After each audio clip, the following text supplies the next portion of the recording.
اپنی کفالت خود نہیں کر سکتے اس میں داخل ہوں، مگر آپ نے لنگر خانے سمیت سب چیزیں بند کر دیں۔ روٹی کا حصول اس طریقے کا ہو گیا کہ 65 روپے ملنے والا آٹا عمران خان کے دور میں 1 سال بعد 120 روپے میں بھی نایاب ہوتا دکھائی دے رہا ہے۔ حکومت کا ایک ٹرک آتا ہے مگر دعوے دار جو ہیں وہ 20,000 ہوتے ہیں، ایک ٹرک میں 100 آٹے کی بوریاں ہوتی ہیں اور دعوے دار 20,000۔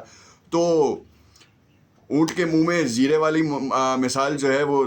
صادق آتی ہے اس کے اوپر۔ اب پوری عوام جو ہے وہ اس وقت اسی کشمکش میں ہے کہ یہ اگلا 1 سال اور اسی طرح کھینچے گا۔ الیکشن نہ ہونے کے چکر میں جو معیشت کا بیڑا غرق ہو رہا ہے، کیا ہم انفرادی طور پر سوچ رہے ہیں، ملکی طور پر نہیں سوچ رہے؟ عمران خان نے باقاعدہ طور پر اس بات کا اعلان کیا۔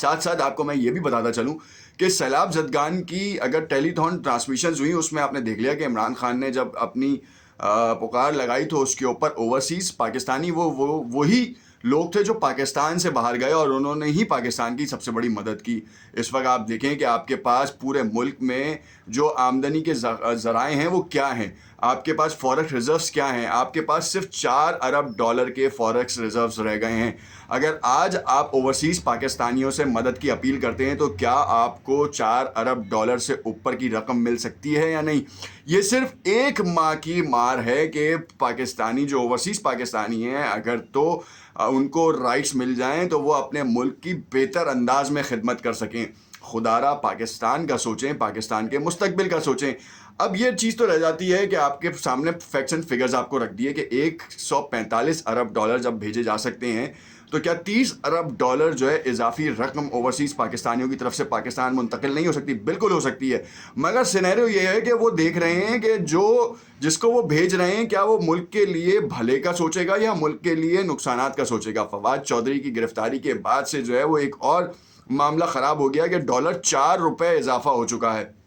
ڈالر کے 4 روپے اضافے میں سب سے بڑا ہاتھ انتشار کا ہے اور عمران خان کی گرفتاری کی متوقع خبروں کا آ رہا ہے سامنے۔ اب یہ گرفتاری کی خبروں میں صداقت ہے یا نہیں یہ تو آنے والا وقت بتائے گا، کیونکہ وفاقی وزیر دفاع نے تو باقاعدہ طور پر کہا کہ ہمیں عمران خان کو گرفتار کرنے کا کوئی موڈ نہیں ہے،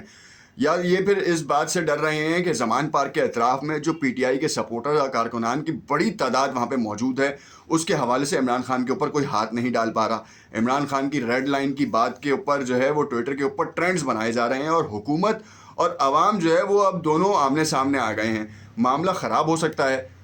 عوامی طور پر تو جو ہے یہ بالکل نہیں ہونا چاہیے۔ حکومت کو بھی یہ سمجھنا چاہیے کہ عوام کی نیڈز کیا ہیں، عوام کیا چاہتی ہے، اور عوام کے چاہنے کے اوپر، کیونکہ عوام ہی ہے جو منتخب کر کے آپ کو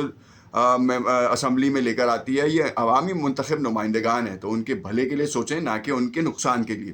ایک طرف یہ کہانی تھی تو دوسری طرف صدر جناب عارف علوی صاحب جو ہیں وہ عمران خان سے انہوں نے ملاقات کی اور تیسری ملاقات متوقع ہے، اور اس تیسری ملاقات میں جو اہم فیصلے ہونے ہیں وہ خاص طور پہ اس وقت کے وزیر اعظم جناب شہباز شریف کے حوالے سے عدم اعتماد کی تحریک ہے جو کہ لائی جا سکتی ہے۔ صدر پاکستان اگر ایک نوٹیفیکیشن نکالتے ہیں تو اس کے بعد ان کو اعتماد کا ووٹ لینا ضروری ہے۔ اس وقت پی ٹی آئی کے تقریباً 100 کے قریب جو استعفے منظور کر لیے گئے ہیں اور جو 43 استعفے ہیں ان کی مانگ جو واپس کی گئی ہے اس کے اوپر بھی ابہام ہے، کیونکہ اسپیکر قومی اسمبلی جب ان سے استدعا کی جاتی ہے کہ آپ جو ہے وہ استعفے منظور کریں تو وہ منظور نہیں کرتے۔ پھر جب ان کو گمان ہوتا ہے کہ اب یہ کہانی کہیں اور چلی جائے گی، نگراں وزیر اعظم کے منصب کے لیے وہ پی ٹی آئی دوبارہ اقتدار میں آنے کے لیے سامنے آئی تو انہوں نے فوراً ہی جھٹکے میں جو ہے وہ 70 کے قریب استعفے منظور کر لیے۔ پہلے جو استعفے منظور کیے تھے اس کے اوپر عمران خان نے الیکشن لڑا اور اس کے اوپر تباہ کن کامیابی حاصل کرنے کے بعد اس وقت کی حکومت کو یہ خطرہ لاحق ہو گیا کہ اگر تو دوبارہ ضمنی الیکشن کرا دیں فوراً تو پھر جو ہے وہ عمران خان ساری سیٹوں سے کھڑے ہو سکتے ہیں۔ اس سے قبل ہی جو ہے ان کو نااہل کرنے یا گرفتار کرنے کی جو ایک سازش کی جا رہی ہے اس کو عملی جامہ پہنانے کے لیے فواد چودھری کو بھی لنک میں لے لیا،